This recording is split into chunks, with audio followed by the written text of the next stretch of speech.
கர்த்தருடைய பரிசுத்த நாமம் மகிமைப்படுவதாக. உயிர்த்தெழுந்த வல்லமுள்ள இயேசு கிறிஸ்துவின் நாமத்தினால இந்த கால பொழுதில் உங்களை சந்திப்பதை குறித்து நான் மிகுந்த மகிழ்ச்சி அடைகிறேன். அன்பான தேவ ஜனங்களே, இந்த நாளிலே கர்த்தர் நமக்கு கொடுத்திருக்கிற இறை வார்த்தையானது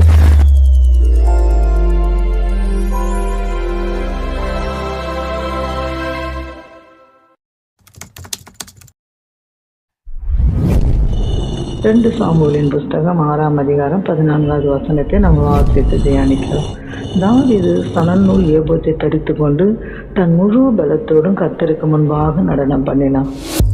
அன்பான தேவ ஜனங்களே, தாவீது சணல் நூல் ஏபோத்தை தரித்து கொண்டு நடனத்தோடு கூட கர்த்தரை நாம துதிக்க வேண்டும் என்று தாவீது சங்கீதத்தோட அன்போடு கூட ஆலோசனை கொடுத்தது மாத்திரமல்ல, தானே தன்னுடைய வாழ்க்கையில கர்த்தரை நடனத்தோடு துதித்து நமக்கு முன்மாதிரியாக காண்பித்து வைத்திருக்கிறார். நடனம் ஆட அவர் வெட்கப்படவே இல்லை. அது தரக்குறைவானது என்று எண்ணவும் இல்லை. நடனம் ஆடினால் மற்றவர்கள் தன்னை பற்றி என்ன எண்ணுவார்களோ என்று வெட்கப்படவும் இல்லை. நிச்சயமாகவே தேவ ஜனங்களை, இந்த நாளில் நம்ம ஆலயத்துக்கு போகிறோம், கர்த்தரை துதிக்கிறோம், உயர்த்துகிறோம், போற்றுகிறோம், பாடுகிறோம். ஆனால் நம்மளுடைய நோக்கம் முழு சுயத்தை வெறுக்காதபடி சுயத்தில் நின்று கொண்டு மற்றவர்கள் நம்மளை பார்ப்பார்களே, மற்றவர்கள் நம்மளை என்ன நினைப்பார்கள் என்று சிந்திக்கும் போது தேவ ஆவியானவர் நிச்சயமாகவே உங்களை நிரப்பவே மாட்டார். ஆனால் தாவீது சொல்லுகிறார், நிச்சயமாகவே கர்த்தருக்கு முன்பாக நான் என்னை தாழ்த்தி நடனம் ஆடுகிறேன் என்று சொல்லி கர்த்தரை பிரியப்படுத்த எப்படியெல்லாம் முடியும் என்று சொல்லி அவர் நடனமாடி மகிழ்ச்சியோடு கூட துதிக்கிறார். தான் ஒரு ராஜா என்பதை முதலாவது மறந்தார். அவர் நம்ம ஒரு தெருவில் போய் கொண்டு இருக்கிறோம் என்பதை முதலாவது மறந்தார். உலகம் எல்லாம் நம்மளை பார்க்குமே, ஜனங்கள் நம்மளை குறித்து என்ன நினைப்பார்கள் என்பதை மறந்தார். தேவ பிள்ளைகளே, பரலோக வீதியில் அந்த பொற்தலத்தில் அவர் கர்த்தரை பாடி அங்கே எப்படி துதிக்கிறார் என்பதை நம்ம கவனிக்க வேண்டும். இந்த பூமியில் நம்ம எப்படியெல்லாம் கர்த்தரை ஆராதிக்கிறோமோ அதை விட பல மடங்கு நாம் தாவீதோடு சேர்ந்து இந்த பூமியில் தாவீதை கூட நம்ம பாடி துதிக்கிறோம் என்று பாடல் பாடுகிறோம். ஆனால் பரலோக ராஜ்யத்தில் தாவீதோடே சேர்ந்து நம்ம நடனம் போட்டு அந்த தேவ ஆவியானவரை புகழ்ந்து பாடக்கூடிய ஒரு நாள் வந்து கொண்டு இருக்கிறது. தாவீது தன் வாழ்க்கையெல்லாம் பல முறை நடனமாடி இருந்திருக்க வேண்டும். ஆடுகளை மேய்த்து கொண்டு இருக்கும்போது தன் கீத வாத்தியங்களை இசைத்து தனிமையாய் நடனம் ஆடி இருந்திருப்பார் என்று நினைக்கிறோம்.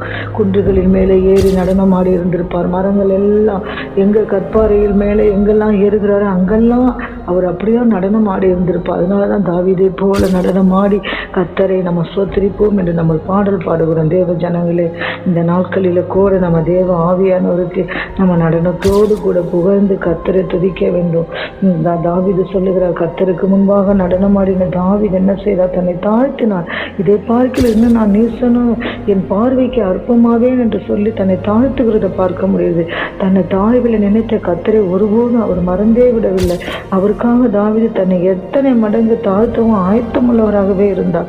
ஆகவே தான் தாவீது தன் மனைவி மீகாலை பார்த்து, உன் தகப்பனை பார்க்கலாம், அவருடைய எல்லா வீட்டாரை பார்க்கலாம், என்னை இஸ்ரவேலின் ஜனங்களுடைய ஜனத்தின் மேல் தலைவனாக கட்டளையிடும்படிக்கு தெரிந்து கொண்ட கர்த்தருடைய சமூகத்துக்கு முன்பாக ஆடி பாடினேன் என்று சொன்னார். தேவ பிள்ளைகளே, சாதாரணமாக ஒரு மந்திரி வந்துவிட்டால் கூட்டத்தில் உள்ளவர்கள் எல்லாம் கைகளை தட்டி ஆரவாரம் பண்ணுகிறார்கள். மந்திரிக்கு மிகவும் மகிழ்ச்சியாகவும் உற்சாகமாகவும் இருக்கிறது. வெளி தேசத்திலிருந்து வரும் வேறு ஒரு ஜனாதிபதியை பார்த்துவிட்டால் அவர்கள் நடனத்தோடு கூட அவர்களை வரவேற்கிறார்கள். ராஜாதி ராஜாவும் கர்த்தாதி கர்த்தருமான இயேசு கிறிஸ்துவுக்கு நாம் எப்படி வரவேற்பு கொடுக்கிறோம்? வெறும் வாழ்க என்று ஒளி போதாது. தேவ பிள்ளைகளை கைகளை தட்டினாலும் போதாது. முழு பலத்தோடு நடனமாடி கர்த்தரை போற்றும் போது கர்த்தர் துதிக்கு பாத்திரராகி அந்த தேவன் உங்கள் மத்தியில் பெரிய காரியங்களை செய்கிறவராக இருக்கிறார். இந்த நாட்களில் கூட நம்ம வாய்களை மூடி அப்படியே இல்லாதபடி தேவ சமூகத்துக்கு ஆலயத்துக்கு போகிற நாம நடனமாடி துதிப்போம். கர்த்தர் உங்கள் வாழ்க்கையில் பெரிய காரியங்களை செய்வார். நாம ஜெபிக்கலாமா? கர்த்தாவே, உங்க துதிக்கிறோமப்பா. அந்த வசனத்தை கேட்கிற ஒவ்வொரு வாழ்க்கையிலும் பெரிய காரியங்களை செய்யுங்க, ஆசீர்வதிங்க. இயேசுவின் நாமத்தில் ஜெபிக்கிறோம் பிதாவே, ஆமென்.